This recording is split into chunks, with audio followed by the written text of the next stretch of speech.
Sobre lipoaspiração, de um jeito que a gente nunca falou aqui ainda com o Dr. Pedro Lozano, cirurgião plástico. Como vai? Boa tarde, Irina. Tudo bem? Tudo jóia. Seja muito bem-vindo. Obrigado. Me chamou a atenção, quanto a gente estava estudando essa pauta, o que no caso, o senhor vai mostrar pra gente com relação à metodologia da lipoaspiração. Sim. Bom, Regina, a lipoaspiração ano que vem faz 40 anos no Brasil. Já? Já. A primeira lipoaspiração foi feita no Brasil em 1980. No Rio de Janeiro, durante o Congresso Brasileiro. Então, ano que vem faz aniversário.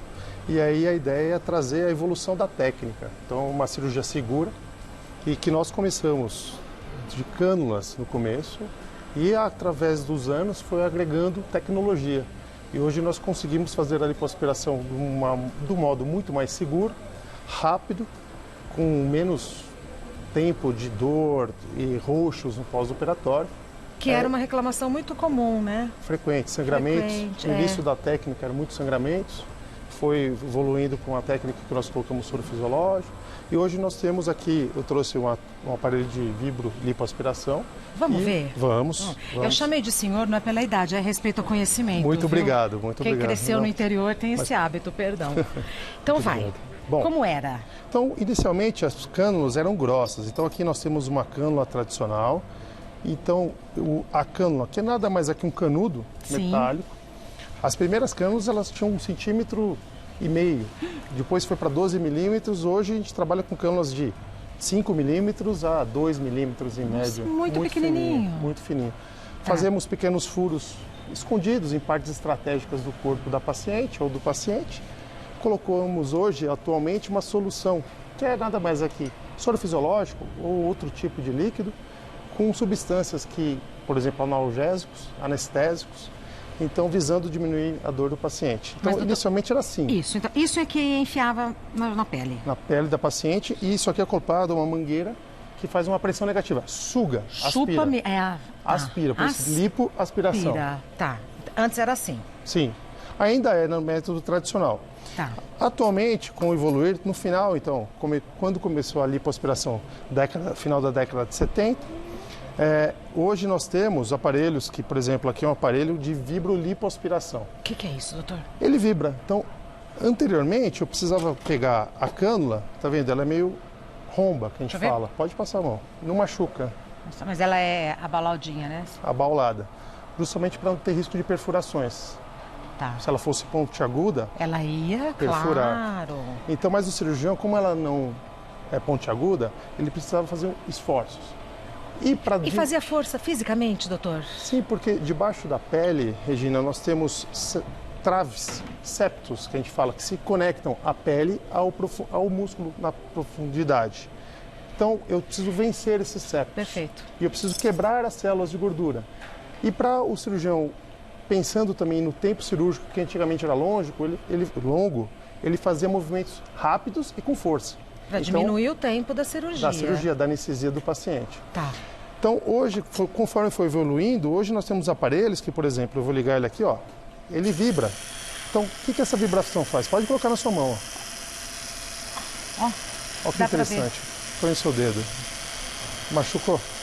Nada. Então, o que ele faz? Ele encosta, ele divulsiona, ele separa os tecidos. Então, a gente não faz mais força. Facilitou para o profissional e melhorou para o paciente. Menos trauma mecânico, porque o tecido, essa vibração, ó, ele vai afastando os tecidos naturalmente. Por si só. Por si só. Então, se eu encostar, por exemplo, aqui... Vai. Isso que eu estava louca para ver. Não fez nenhum esforço, ó. Já derreteu. Ele já divulsionou, por exemplo, aqui. E a lipoaspiração é isso? É isso. Só que agora, a gordura por aí. Podem ver minha mão, só o peso do aparelho. Não fiz nenhuma força. Lógico, aqui é o barulhinho da mesa. Sim. Quer fazer na mão aqui, ó, para não ter o barulhinho da mesa? Vamos lá. Então aqui nós conseguimos, ó, não faço esforço. Olha o tamanho da cânula. Essa cânula tem 3 milímetros. E só o peso do aparelho, ó. Olha. Vai derretendo. Então o cirurgião, ele faz menos esforço, o tempo cirúrgico é menor, hoje em dia. Soltei. Obrigado. Faz menos hematoma? Essa técnica, não nem que hematoma tanto. seja um problema, né? Mas sim, porque hoje em dia todo mundo não quer ficar muito tempo de recuperação em casa no pós-operatório. Sim. É um problema para todo mundo isso. E através disso, então, outra tecnologia, depois da vibroaspiração, nós temos o ultrassom e o laser. Ah, esse não é o mais moderno? Não, eu estou indo conforme a história foi evoluindo. Boa, boa. O que é aqui? Então aqui nós temos um aparelho de laser lipólise. O que é isso? Nada mais do que um laser. Então o laser, esse aqui é uma luz que o aparelho não dá solta. para ver na TV. Ah, então vamos ver aqui. Aí, vamos ver se dá para ver aí. Deu, olha lá. Então, isso aqui é uma luz guia. E esse aparelho, quando eu aciono, ele vai jogar o laser, que é uma luz amplificada com alta energia. Só que o laser, no caso desse aqui, existem vários tipos de laser. Esse laser ele é específico para a célula de gordura. Então eu derreto seletivamente, especificamente a célula de gordura, não lesando vasos sanguíneos, lesando menos nervos. E como o laser gera um calor, esse calor coagula potenciais vasos sanguíneos que sangram. E também ele faz uma adesão da pele, estimula colágeno. Nossa, então os ganhos secundários são muitos. Estimula o colágeno, então o resultado fica melhor. Adere mais à pele. Adere mais à pele. Menos irregularidades. E o sangue também ali já vai coagulando. Menos. Então, atualmente nós utilizamos o laser e depois, com uma cânula fina, do mesmo diâmetro, aspiramos essa gordura já derretida. Ah, então, isso que eu ia perguntar. Então isso daqui entra e derrete. Perfeito. Aí depois vem a outra, que é pequenininha, e suga. Essa daqui, e suga. No mesmo orifício. Ele entrou, derreteu, perfeito, no mesmo orifício. Entrou, derreteu, só que aí ele já quebrou aqueles septos que eu falei que são duros. Então eu entro com uma cânula fina, não faço mais força, só tira a gordura praticamente derretida toda. E ele vai fazer esse efeito. Então aqui ao lado... Vai derreter? Então eu estou indo devagarinho. Pera, que não está dando para ver direito. Faz aqui. Então vamos começar aqui. Ó. Isso, aí. Ô, doutor, faz aqui, que aqui vai dar para a gente ver bem. Vamos ver. Olha lá. Gente, faz isso então, no aqui corpo. Uma luz, porque eu solto o laser, olha, e eu vou encostar minha cânula. Olha a gordura derretendo. Então aqui ela faz isso, ó. Meu Deus e, ó, do céu. Eu só estou encostando, não estou fazendo força. Nenhuma força. Nenhuma, ó. Veja, eu estou segurando o aparelho com 2 dedos apenas. Tanto que o bloco de manteiga nem se move. Não. E o que é o bacana? Ele só lesa células de gordura, então só derrete. Então outras células ele é mais seletivo. E estimula o colágeno. Estimula o colágeno, a retração da pele e diminui a irregularidade que antigamente nas primeiras IPs era um problema. Aí vem a outra cânula e pega toda essa gordura que está derretida. Então faria mais ou menos isso na cirurgia. Nós introduzimos o laser por um orifício. É o mesmo profissional que faz tudo? Sim. Aí derretemos. Aqui então eu estou derretendo até sair do outro lado. Veja. Perfeito. E aí depois eu vou com uma cânula fina pelo mesmo orifício e lipoaspiro, sem fazer nenhum esforço. Um esforço mínimo, na verdade. E o ganho para o paciente é outro resultado. Para todo mundo, para o paciente, para o médico, porque temos da parte médica, a satisfação do paciente em primeiro lugar. Segundo, o tempo de anestesia acaba sendo menor, o da cirurgia um pouco menor.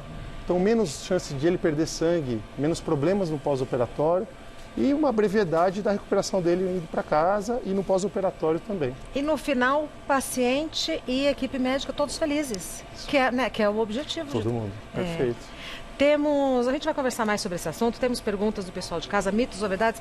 Peço um minutinho, até porque as pessoas precisam retirar aqui, a gente já retoma o assunto. Ok, tá bom? Obrigado. Sobre a evolução da lipoaspiração. Boa essa imagem, porque aí mostra onde a gente pode lipoaspirar. Perfeito. Não é? Quase o corpo todo, né? Sim. Nós podemos fazer a plástica, né, da região da cabeça praticamente quase até os pés, né? O que vai determinar o quanto a gente vai lipoaspirar é a queixa do paciente, né? Então a plástica, no caso da lipoaspiração especificamente, a lipoaspiração é um procedimento para tirar gordura localizada e não para emagrecer. Por isso que nós respeitamos um limite de 40% da superfície corporal de uma pessoa. Tem um limite. Isso. E numa técnica mais moderna, que nós utilizamos os líquidos, que é a técnica úmida ou hidrolipo, 7% do peso corporal da pessoa. E a pessoa tem que estar pelo menos um IMC, um índice de massa corpórea, menos do que 30. Esse é o modelo ideal para a gente fazer a cirurgia, para diminuir os riscos. Muito diferente, a gente vê a imagem Sim. e assistir a explicação. Não é muito diferente? Para quem é leigo como eu, assim, ó, agora eu entendo. E aqui nessa imagem nós temos a remoção. E essa gordura que sai, a gordura é um tecido nobre, né? Então nós podemos utilizar ela para colocar em outras partes do corpo. Por então, exemplo, doutor Pedro. Por exemplo, nós retiramos ela, esperamos ela decantar igual essa imagem, então ela tem uma fase que é óleo, gordura e baixo fluido. Separa assim mesmo? Sim, por própria gravidade ou através de centrífugas. Tá. E aí pegamos essa gordura, por exemplo, para colocar em preenchimentos no rosto. Porque a gordura tem células totipotentes, células que podem regenerar tecido, estimular colágeno. Então, para rejuvenescimento facial, nós utilizamos muito. Para pacientes com reconstrução de mama, que tem irregularidades, né, com próteses ou não, a gente pode colocar então, essa lipoenxertia ou a lipoescultura. A lipoescultura nada mais é, Regina, do que pegar essa gordura... Da própria pessoa. Perfeito. E colocar em outros locais do corpo, a fim de estimular rejuvenescimento, colágeno, né, melhora do aspecto da pele facial, dar volume nas mamas, glúteos. Depressões. Panturrilha? Panturrilha pode já é mais fazer músculo, também, né? mas é um tecido que movimenta muito, pode perder. Mas nós podemos sim fazer. Através cicatrizes afundadas, nós podemos colocar gordura abaixo e corrigir essas cicatrizes após. Entendi. Vamos aos mitos e verdades sobre esse assunto e depois perguntas do pessoal de casa. As dúvidas já são muitas. Dr. Pedro Lozano, é mito ou verdade que a lipoaspiração é mais perigosa do que as outras cirurgias plásticas? Não, isso é mito. Tá? A lipoaspiração é o segundo procedimento mais realizado no Brasil hoje em dia. O Brasil agora virou líder mundial em número de cirurgias plásticas no mundo. Chegou a passar os Estados Unidos. Mas das cirurgias plásticas, a lipoaspiração é o segundo. Tá? E o risco é igual aos outros procedimentos cirúrgicos quaisquer. Como é que a gente minimiza esses riscos? Primeiro, operando com um cirurgião plástico. Exato. No local apropriado. Sempre em ambiente cirúrgico, tendo os critérios para fazer a lipoaspiração. Não é para emagrecer, é retirar a gordura localizada.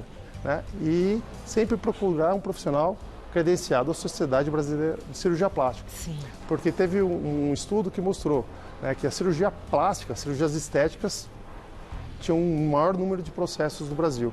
Mas na hora que fomos ver quantos cirurgiões plásticos, menos de 2%. Quer dizer, a gente tem que procurar o profissional capacitado para isso. Habilitado para isso. Habilitado para isso. Perfeito. É mito ou verdade que as cicatrizes da lipoaspiração são pequenas e ficam em áreas escondidas? Verdade.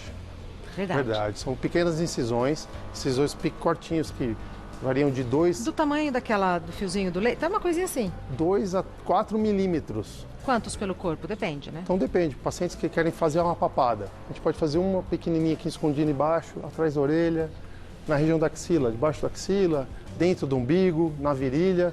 Então, geralmente a gente pede para o paciente, por exemplo, com um biquíni no consultório, para nós disfarçarmos essas incisões. E ao longo do tempo, meses ou anos, essas incisões ficam praticamente imperceptíveis. Depende da cicatrização da pessoa, Sim, né? Também. É bem individual também. É mito ou verdade que perde-se a sensibilidade na área em que a intervenção foi realizada? É mito. A sensibilidade no início, como qualquer outra cirurgia, ela fica alterada. Às vezes tem paciente que reclama que está sentindo um pouco menos ao toque, mas isso ao longo de 4, 8 semanas, na grande maioria das pacientes, retorna normalmente. Perfeito. É mito ou verdade que lipoaspiração é o mesmo que lipoescultura? Não, é mito. Mas a lipoescultura requer a técnica de lipoaspiração. Então nós retiramos a gordura e colocamos em outras regiões do corpo. Que acabamos de falar sobre isso. Perfeito. Na sequência, perguntas do pessoal de casa sobre esse assunto. Mariana pergunta: fiz uma lipoaspiração nas coxas há 2 meses, mas ainda não vi nenhum resultado que me agradou totalmente. Mas quanto tempo devo esperar para ver os efeitos definitivos? Excelente pergunta. A lipoaspiração é uma cirurgia, como qualquer outra cirurgia, o corpo vai inchar no início, né? Pode ser que tenha ficado um pouco mais roxo ou não, a gente não sabe o que aconteceu com a Mariana, mas geralmente o resultado da lipoaspiração ela é um pouco mais definida a partir de 3 meses do pós-operatório e o resultado final com 6 meses. Então ela ainda está numa fase precoce do pós-operatório. Tá. Então, a satisfação dela vai chegar. A partir de 3 meses é que começa a ficar bom. Sim, mas ainda vai mudando e melhora até 6 meses. Perfeito. É mito ou verdade? Samanta pergunta, perdão. Esse procedimento também ajuda na eliminação de celulites e estrias na barriga? É mito. Ela trata a celulite pelo que a gente fala lá atrás, que a gente quebra os septos, depressões que existem na pele, mas não trata estrias na barriga. Para tirar estrias da barriga, nós temos que retirar a pele. E aí outra cirurgia, por exemplo, como a abdominoplastia, se tiver a indicação, mas não tira estrias. Nem a celulite, né? Nem a celulite melhora bastante. Nós podemos quebrar a celulite e colocar aí gordura abaixo, fazer a lipoenxertia abaixo. Tá. E aí conseguimos, porque é uma depressão. Por exemplo, com laser nós quebramos a depressão, a pele fica plana, só que ela tende a cicatrizar. E nós podemos fazer uma lipoenxertia abaixo para ela ficar mais garantia de ficar plana no pós-operatório. Incrível. Elisete, quero fazer uma lipoaspiração na região dos culotes e uma amiga me disse que a anestesia local é mais segura que a geral. Isso é verdade? É mito, tá? É perigoso, não é? Sim, sim. Então, isso já, o Conselho Federal de Medicina, em 2003, já ditou as regras da lipoaspiração, que deve ser feito em ambiente cirúrgico. Pode até ser uma clínica que tem uma sala de cirurgia, sempre assistida por um médico capacitado, no caso um anestesista. Pode ser, por exemplo, uma anestesia local e uma sedação, mas sempre em ambiente cirúrgico. E a anestesia mais segura para o paciente, né, com grandes lipoaspirações, é a anestesia geral. Doutor Pedro, onde que eu posso ter informações para saber se o meu médico está habilitado? Então, a primeira coisa é procurar o site da Sociedade Brasileira de Cirurgia Plástica. Tá? Então, entrando no site, você vai estar lá, pesquise seu médico, coloque o nome do médico, o estado ou o CRM, se você souber, tá? E procure. Ainda no CREMESP, ou no Conselho Federal de Medicina, mas especificamente aqui em São Paulo, no site do CREMESP, você coloca o nome do seu médico, o nome, o sobrenome, e vai dar lá se ele é médico habilitado e as especialidades em que ele é formado. Perfeito. Informação segura nunca é demais, né? Sim, perfeito, Regina. Patrícia pergunta, há 3 anos fiz uma lipo na minha barriga, mas voltei a ter gordura localizada nessa região. Posso fazer outra lipoaspiração ou o procedimento só pode ser feito uma única vez? Bom, o procedimento pode ser feito mais de uma vez, mas é que nós costumamos dizer no consultório. Você vai ser submetido a uma cirurgia, né? Então o ideal é que você faça um procedimento e fique satisfeito com ele e mude seu estilo de vida. Então deve ser uma paciente que ela fez e depois voltou a engordar. Então, a partir daí, então, tem que ter uma conversa entre o médico e o paciente, eventualmente uma equipe multidisciplinar, tá? Para orientar a dieta dessa paciente no pós-operatório. Mas ela pode fazer outra cirurgia, não há contraindicação para isso. Tá. Não é uma cirurgia extremamente complicada e tal, mas também não pode ser banalizada, né, doutor Pedro? Sim, como qualquer outra cirurgia, Exato. Regina. Doutor Pedro Lozano é médico, cirurgião plástico da clínica VIX. O WhatsApp para consulta da clínica é 944443282. 944443282. Clínica VIX é VIX. Perfeito. Que se escreve. Então, WhatsApp para marcar a consulta, 944443282. O Instagram do Dr. Pedro Lozano é @dr, de Dr. DR, Pedro Lozano, tudo junto, Lozano com Z. @dr Pedro Lozano. Muitíssimo obrigada. Obrigado viu? a você, Regina. Obrigada por ter trazido toda essa explicação, foi muito interessante. É um prazer. Obrigada, até a próxima.